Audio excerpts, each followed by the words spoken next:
The city kept time with bells and ledgers. Clocks told when to open a shop, and taxman told when to close it. But at night the rooftops breathed differently, a soft hush, a sky spread like an unread map.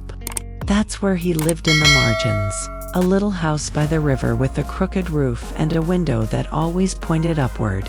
People called him odd because he measured nothing but light. He sold nothing useful and charged no price for his quiet. Still, his house became a place people whispered about, the place a man collected broken stars. He was 35, lean and absent-minded the way a man who counts patterns can be. His hands were stained with lamp soot and silver filings from instruments. His hair had a streak of white that looked like moonlight spilled there. People said he was a clockmaker turned stargazer, but that didn't tell the thing that mattered. He listened to the dark. He kept jars with scraps of night, tiny slivers of glass polished to a point, lenses carved from old bottles, and notes about a star's cough one winter. He called them his broken stars. One spring, a boy from the quay knocked on his door with a scrap of paper. "Found this in the market," the kid said. It was a half map, smudged with ink, with a line drawn to an empty patch of sky. The man bent over it, and his breath caught like someone coming to a shore. He marked the map with charcoal and wrote a small note in a hand, careful as a jeweler's. "This is where the sky mends." He didn't know why the map mattered, but he felt it in his chest, the way one feels a missing tooth. Some things are true without a reason. He had no official observatory, only a ladder to a neighbor's roof and a brass tube he'd once soldered from a clock's spring. People laughed at his rig, until they noticed what it could find. Not gods or omens, but the subtle differences in light that tell a city's story. He catalogued stray beams, the exact way a lantern flared in rain, the cadence of a glow lost behind chimneys. He sketched them like a poet sketches a line of verse. Those sketches, when he left them at the docks or at the candle sellers, made other people stop and look up. The city learned to notice what it had stopped seeing. The Royal Academy lived high and polite, with men who wore starched collars and spoke of charts as if they were scripture. One of their fellows visited the market and noticed the man's curious charts pinned to a stall. "Where did you gather this data?" the fellow asked. The man shrugged, offered tea, showed his jars. The fellow's eyes flicked to a pattern, then sharper like a hawk spotting prey. He wrote a polite note and left, promising a later conversation. The man, happy for the company, didn't know he'd shown a moth to a flame. The Academy kept good records, and records make a thing official.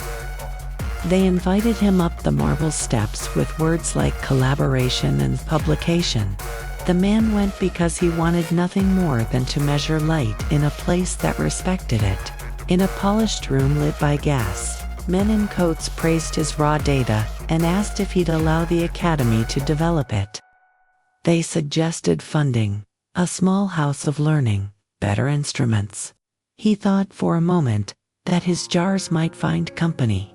He agreed, gently, signing under a polite clause he didn't fully read because his hands trembled like a child's when he imagined a proper telescope. Contracts are tricky in soft hands. The Academy's lawyers drafted pages that made the man a source but not an author. He was contributor of observations. The man's name was tucked beside a list, like a tiny footnote. When the Academy published the first volume, a heavy book with gilt edges, the front page bore the names of fellows and patrons. The man's jars became exhibits. His sketches were copied and altered. They thanked him, politely, in a small line on page 2. He felt the gratitude like an echo, polite, distant, and not his own. But the city liked the light the Academy brought, and people applauded the big names. Money and prestige built quick pedestals. Then the whispers started. An apprentice who'd worked at the academy muttered that the original sketches matched the man's private notes in such deep detail that a signature should have been obvious. A librarian thought the instrument's design looked like the man's battered brass tubes. The man heard the rumors like rain on a roof, soft and persistent. He went to the academy to ask for proper credit and found polite doors and polite waits. Our editors used many sources. They said, "You should be honored." He left with his coat buttoned and his hands empty. Nobody shouted theft in the halls. They called it reorganization of authorship. He did not rage. He fixed lenses, held Market's lanterns up to the sky, taught a boy to polish a tube. But nights grew heavier. A patron who once smiled at his jars began to lecture about professional standards. A fellow's foot crossed the man's threshold with a legal tone. The man found small edits in the Academy's second volume. Phrases shifted. Drawings that used to be his little revelations were now refined by the Academy. He kept counting broken stars because counting was the only language he trusted. Counting calms a mind when fairness disappears. There was one person who believed him, a quiet assistant in the Academy's library. A woman who shelved charts and kept midnight ledgers. She slipped him a folded paper with a note. "I copied your earliest sketches before they were changed." Inside were tiny reproductions of his work, annotated in a careful hand. She said nothing aloud. She trusted the truth like a slow plant trusts rain. He folded that paper to his chest and felt something like hope. It wasn't loud. It was steady, the kind that grows roots. In the quiet of his little rooftop, he continued to collect broken stars, knowing someone kept the truth in ink tucked away. The man's house, once filled with maps and soft light, began to feel smaller. People who once visited for sky stories now passed with polite nods. The Academy's books sat proudly in shop windows, stamped with royal crests, while he slipped into his home like a shadow. Shelves of glass jars, labeled in tiny handwriting, watched him in silence. He tapped one jar lightly and whispered, "You remember me, don't you?" The jars didn't answer, but they glimmered faintly, like they were tired of being borrowed without credit. One night he climbed to the roof and pointed his brass tube toward a constellation he'd mapped for years, a cluster he called Hearthlight. But the Academy's new chart had renamed it Regalis Minor, after a wealthy donor. He stared at the sky like someone staring at a friend whose name had been changed without permission. "Names matter," he murmured. "How else does the world know what it's looking at?" Below him, the city slept warm and unaware. Names can be stolen the same way stars can, quietly, with elegance, and by someone who assumes you won't fight back. A fellow from the Academy arrived with soft boots and a softer voice. "We hear you're all confused," he said, stepping into the man's kitchen like he owned the air. "We appreciate your contributions, but we ask you not to challenge the Academy publicly. It creates unnecessary tension." The man blinked. "I'm not challenging, I'm correcting." The fellow smiled the way a knife's edge flashes. "Correction is a form of challenge." He left a letter on the table, a request not to publish independently. The man held the paper like holding a thin knife. Polite words can be more dangerous than loud ones. One morning he reached for his oldest notebook, the one with his first star recordings, and found only dust on the shelf. He checked every crate, every drawer, every jar's shadow gone. Then a whisper spread at the market. A book in the Academy's new exhibit looked suspiciously familiar. The man's chest tightened. He visited the exhibit and found, behind glass, a notebook nearly identical to his, except the first 2 pages were torn out, and every remaining note had a neat new signature at the bottom. A fellow's signature. He touched the glass. "That's mine." A guard cleared his throat. "Sir, please step back."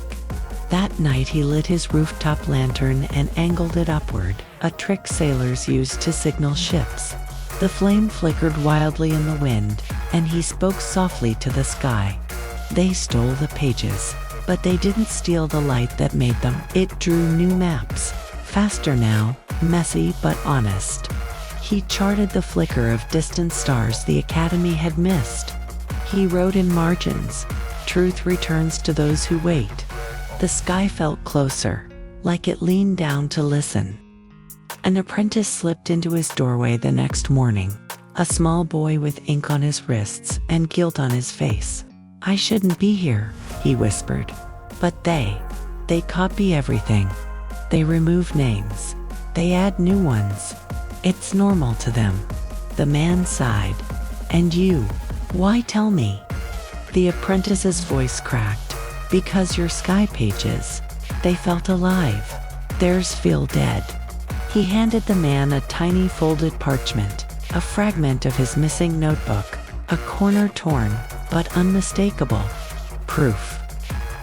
He placed the fragment beside the Academy's printed book and felt the anger bloom slow, controlled. His handwriting, his exact loops, his odd little planet symbols were there.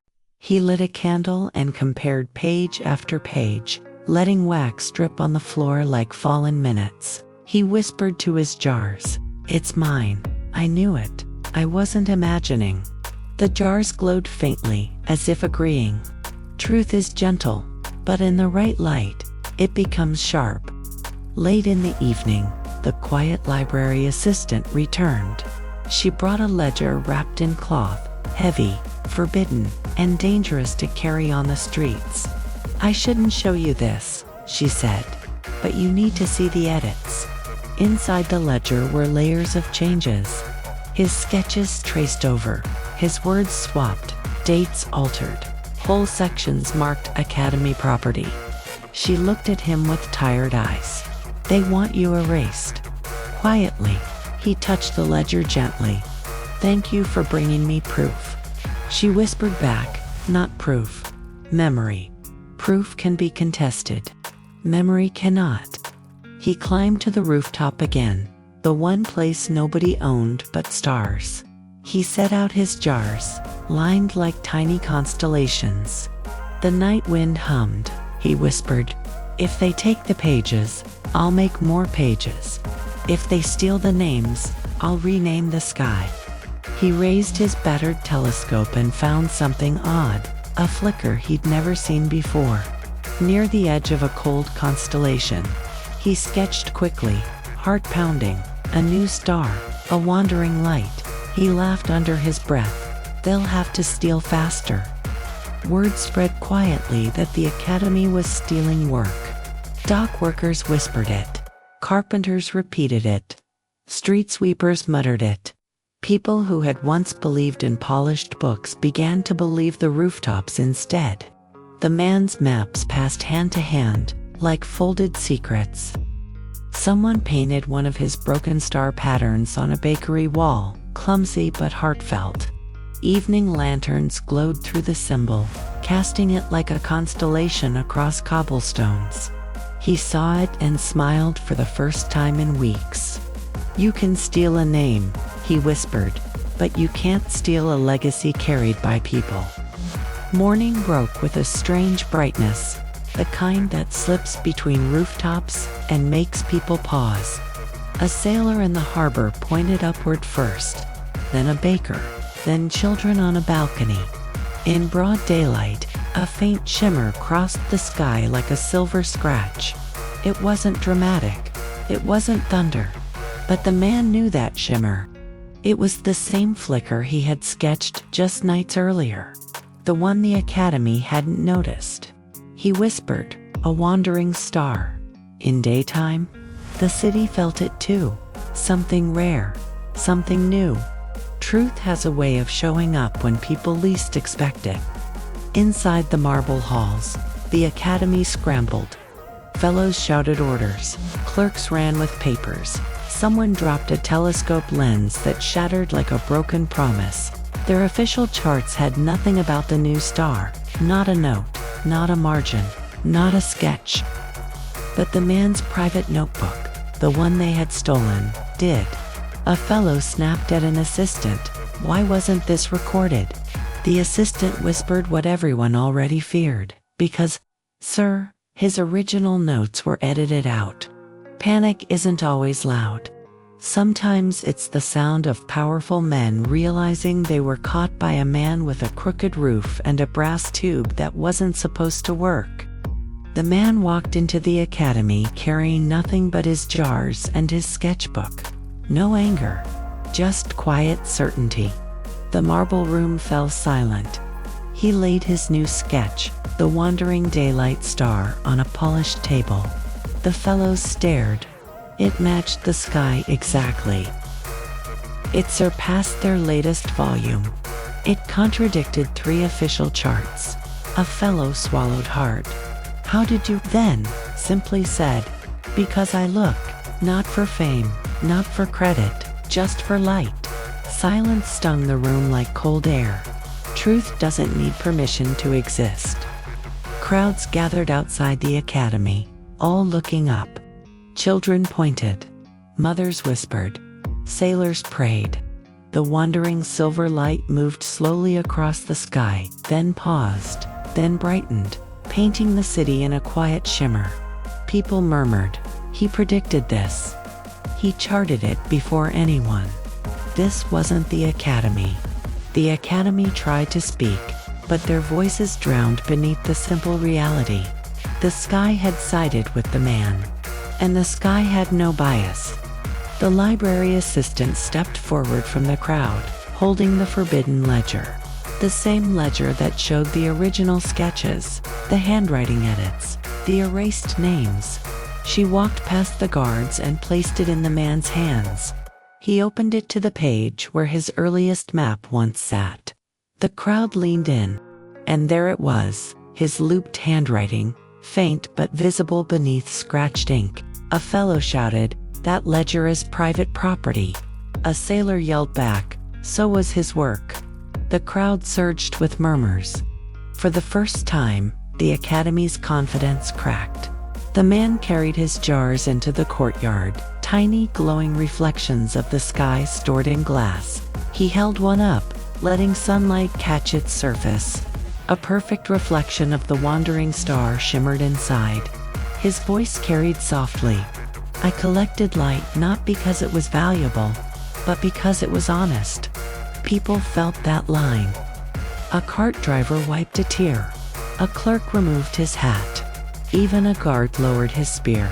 The academy stood frozen, knowing the moment had slipped beyond their control. The city's council summoned the academy that evening. Torches lit the hall with judgmental flames. The man sat at the far end, quiet but unshaken.